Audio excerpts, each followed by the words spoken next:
Hi!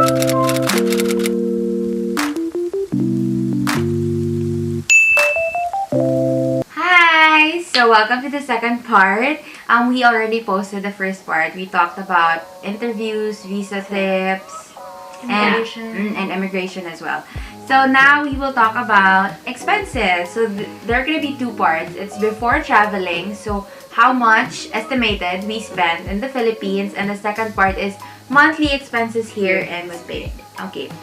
So first, yung expenses before traveling, keep in mind that these things that we're going to mention are necessities for us, and it's gonna be different for each one. And these are only estimated prices, and these are the most common expenses. And disclaimer, I'm not gonna put subtitles, so we're gonna try to be as loud as we can and mention the prices properly. Yeah. Okay. So the first one is process expenses, and the visa is at 4,000 pesos, and that's not non-refundable siya. Yeah. And Next one is medical, 3,000 to 5,000. Pero meron namang mas mura pa. Pero depende pa rin. And make sure na DOH accredited yung clinic or hospital na pag medical. Okay. And also in medical, they have Spain package. Ah, yeah. May mga hospitals na they know about the program.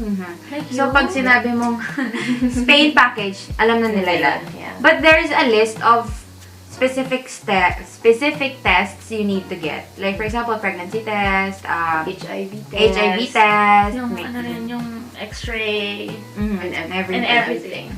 And just small ones like NBI, Apostle, that's just gonna cost you like 300 pesos. And of course, also keep in mind na yung commute wala dito. So, para sa akin, malaki din yon. Especially now, if nag-grab, Yeah. yung mga friends namin, mas nalugi doon. Kasi grab sila ng grab from one place to another. Yeah.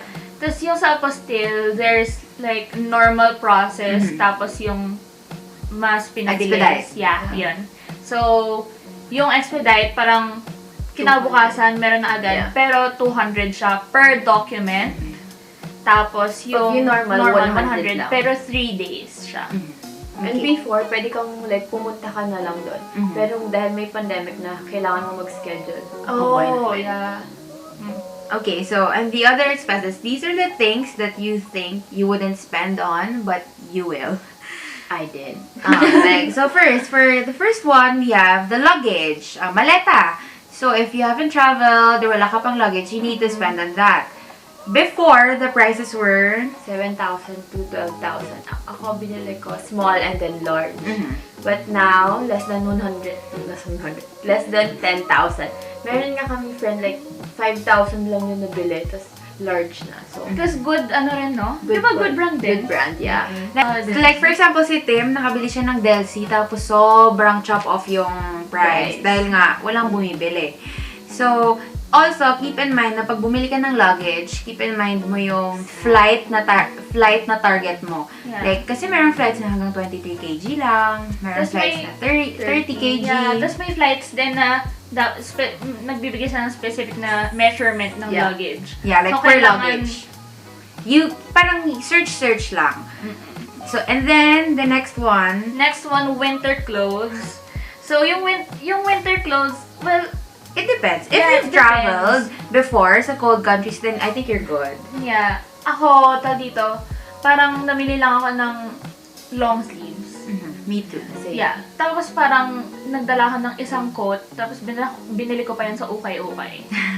Yeah. Tapos well, Maraming ukay-ukay dyan sa Yeah. Philippines na may mga cold. Yeah. Yeah. Kaya, doon talaga kami naghanap na, pati rin yung boots, kasi kinailangan ko po yun. So, sa ukay-ukay din ako,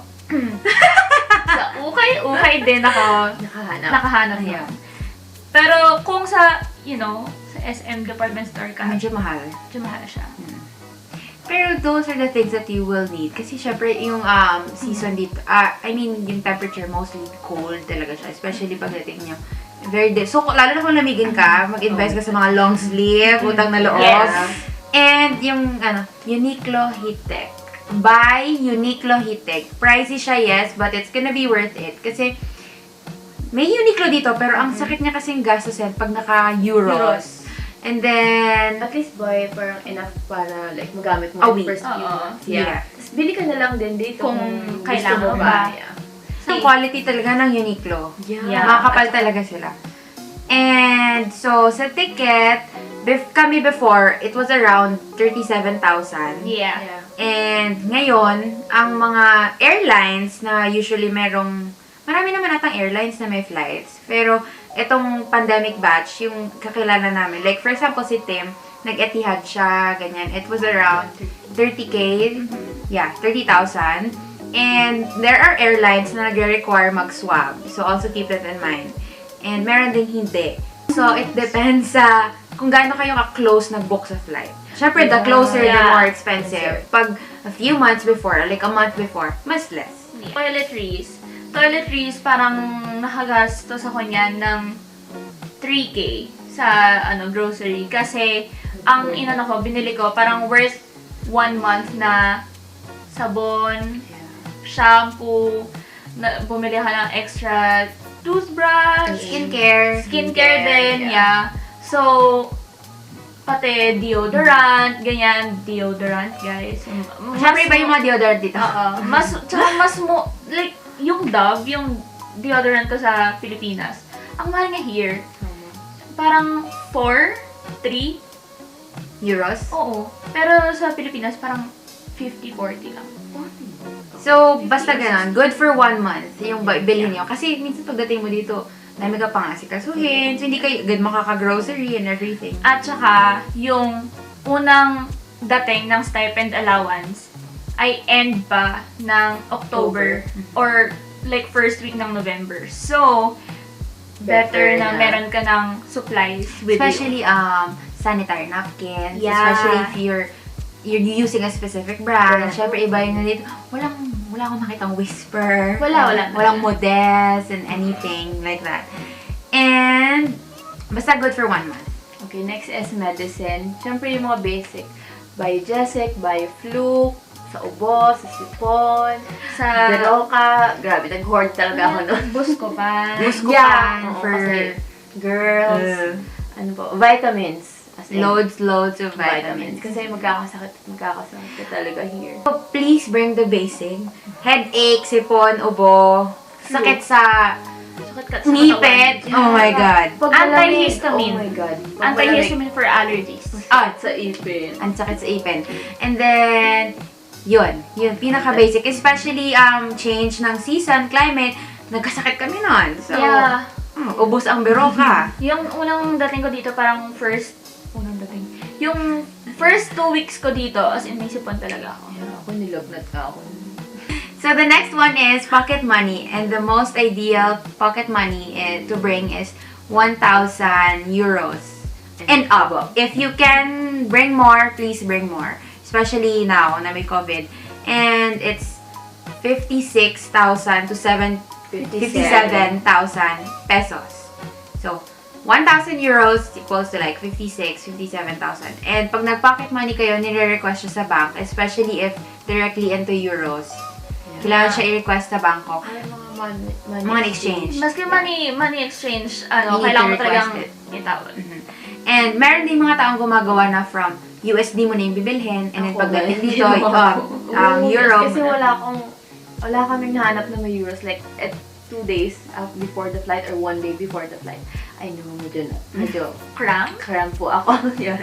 So, USD. Tapos, nung pagkarating ko dito, tsaka na lang ako ng euros. Yeah, and then, yun nga, i-consider nyo na good for 1 month and maybe more. Kasi nga, ang sweldo ay end of the month pa. So, if dadating kayo mid-September, make sure you're gonna survive from mid-September and the whole October. And one thing you need to consider is down payment for your rent and Your groceries. groceries for a month, and there are other expenses which we will talk about right now. So, just bring as much as you can. Pero ideal is 1,000 euros. So, other expenses na baka mababaw to, pero important din siya for me, especially sa girls, yung hair. So, kung gusto niyo magpakulay na kayo dyan. Gupit na kayo ng Magpa-ribbon? hair. Ang mahal dito, guys! Like, for example, isang gupit mo lang, 20. 12, 20, lalo na kung mahaba. Parang, grocery mo na yun. So, please lang, magpagupit na kayo dyan. And dentist. Yeah. Pag marami kayong mga kailangan ipaayos, pasta, please do it. Kasi pag may mga cavities and all that, ang sakit sa winter. Kasi ang lamig ng hangin. Pag pumapasok pa, sobrang ngilo. So, yun yung mga expenses na akala mo hindi mo kailangan gastusan. Pero, Yung wisdom tooth nyo, pabunot mo na. papunot nyo na yan. Ngayon, nagdadasal na lang kami. No, hindi Please. sila. Oh, masakit. Umabot kayo sa Pilipinas. Okay.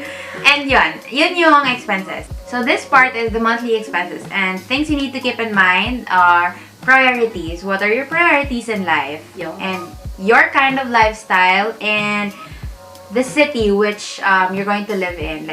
And our experiences is Madrid lang. And it's the center, capital, so it's really more expensive compared sa pueblos or provinces and other regions. So, priorities, like for example, do you want to save? Do you want to travel? Support sa family and stuff like that. So, keep that in mind.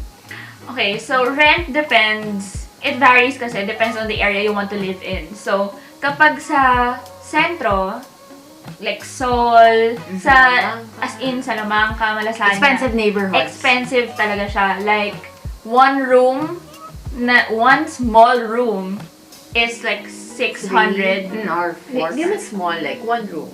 one room. Yeah, one room. 600 to 700. 500. The bigger the room, the more expensive. Yeah. So, yun. Depende talaga sa area. And like, so for example, Spanish landlord, so that's like 400, 600. Sometimes with gastos, what they mean by that is bills. Pag without, for us, that's very expensive. And pag Spanish landlord usually comes with down payments.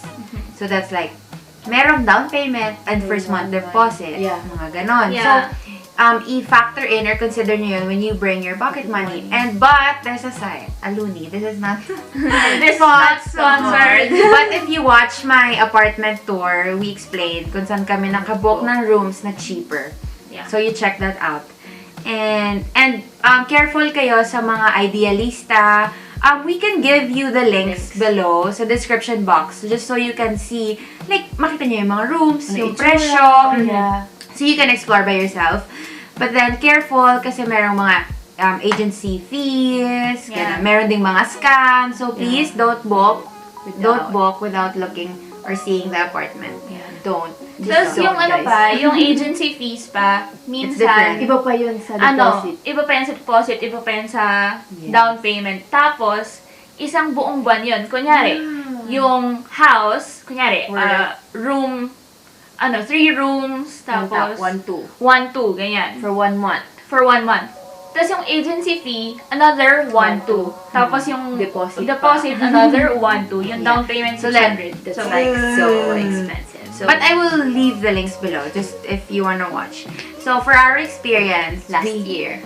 may kakilala yung father ko dito sa Spain. So, Hi, Tita Bay. Hi, Tita. hi. Yun, pinarent nila yung room nila. Yeah. And then, share kami doon. It was 450, I think. Sir, May kaming CR. and then may TV pa. Smart TV. Siyempre sa amin na yun sa food. Yeah. So yung 450 hati kami. So sa first year namin, it was 225. 25 Yeah. with bills. With bills na siya. And that's a good deal. Yeah. And for her experience, for my experience, connection lang din here sa Spain yung tinirahan namin, kina Tita Daisy, tsaka kina Tita Plenoy. Tapos, for me, parang 200 na siya, all in with food. Tapos, may roommate ako nun. Like, may kasama din ako sa room. So, okay lang siya kasi, kaibigan ko naman yung kasama ko nun. Yeah. Tapos, yun, shared space. Tapos with food and utilities na yun. So, It really depends. oo. din. Sobrang nice na rin Talaga. siya. then, yun nga, yung sa Aluni, kung saan kami nag-book, we got it for like 300 to 320 plus 40 euros to bills. 45 bills. So, yeah, you guys, please do the math. And the bills here come every 2 months. Also, it depends sa area nyo. Kasi kami, pinili namin tong Area na to. area na to kasi it's cheaper kesa dun sa sentro. The older the building, the pricier the bill is. Kasi mas Old na yung yung system and everything. And also, siyempre, kung mag-heater ba kayo and everything, kami kasi hindi. So, Strong. tipid. we are surviving, guys. And, okay, so that was the first one. Rent. Always consider your rent sa priorities and how you're going to budget and your pocket money. And the next one is Sim. It's around 15 to 20 euros with load naman yun. Kunyari, yung plan mo is 15 euros. Pero pag first purchase mo, 20 naman yun. Pero for 1 month. And yung load ko kasi, different yung provider na ako now. I think it's 6 euros for 3 gig. And then, nakaka-survive naman ako. kasi usually you have wifi sa bahay, you have wifi sa school. Depende din talaga sa gamit mo. Ako, I don't really use my phone. Parang nag-ano lang ako. And more on data kasi dito sa Spain. And we use WhatsApp. As in, lahat. Landlord, yung teachers, yun. Before coming here, download WhatsApp. Yes. Yeah, and calls, gano'n lang. WhatsApp Hindi sila and calls. ma-text. Yeah. Not at So, all. data yung importante. And, di naman siya super mahal. So, like, Good deals. Good deals. Yeah. May 15 euros for like 10 gig. Diba? Meron ding 20 euros for 20 gig. May mga ganun. It really depends sa provider. Yeah, kung paano ka mag-consume din. If you like gaming. Yung sa akin, pagkadating ko dito, parang 15 euros yun. Tapos with the SIM and load na yun. Tapos 12 gig yun. So if rent is somewhere around 400 to 600, the SIM monthly will be from 10 to 20 euros. Just list it down. I'm so sorry. And the next one. Next one, abono. So, kami, What's abono? abono is like the transportation card. Here in Transit Madrid. card. So, here in Madrid yun. So, we don't know sa other regions kasi ang alam lang talaga naming system ay here dito sa Madrid. So, yung abono card, 20 siya For 30 days. for 30 days, for a whole month, ganyan. Tapos Hoven siya. 20 flat siya. For Hoven. Hoven means young or like students. May certain age bracket. Yeah. So, until what age yun? 25, 25 or 26 years old. Yeah. So, we have rent, SIM, and abono. And abono is 20 monthly if you're Hoven. Next, we have TIE, and TIE is your ID. Parang identification card mo dito. Your foreign ID. Yeah, at yun yung nagpo-prove ng residency mo dito, like as a student and all that. And first, you're going to pay 17 to 18 euros sa process ng card. And then after that, wala namang babayaran. So, hindi siya monthly. But you have to pay for TIE, 17 to 18 euros. And that's needed when you process. Yeah. Okay, so we're going to talk about grocery. How much on grocery? This really depends on your diet, how you eat. This is What gonna you eat. vary per person. Like, estimate is 100 to 150 euros a month. And, pag narinig to ng iba, masushock sila. Kasi meron pang, I think, mas matipid pa sa amin. Especially if you're vegetarian and whatever. Yeah. Ang mura ng gulay dito. And fruits. And fruits. So, Yeah. you're going to survive. And marami naman ata silang vegetarian, vegan options here. I think. May marami ding Asian store here. Kunyari, need mo ng Toyo. toyo and everything. Asian Madali stores na. meron. Yeah. And may Filipino stores. So, personally, kami parang 100 To a month. Or to 150 a month. Wala ko. Hindi mo, I doubt. Ako 100. Yeah, me too. Sometimes 30 per week. Pero Okay, ano naman, last na? 100. Ako, magiging honest ako. Nag-away naman 100 kami. to 150. Ako 100. I really tried ng 100 euros a month. And that's 20 euros per week.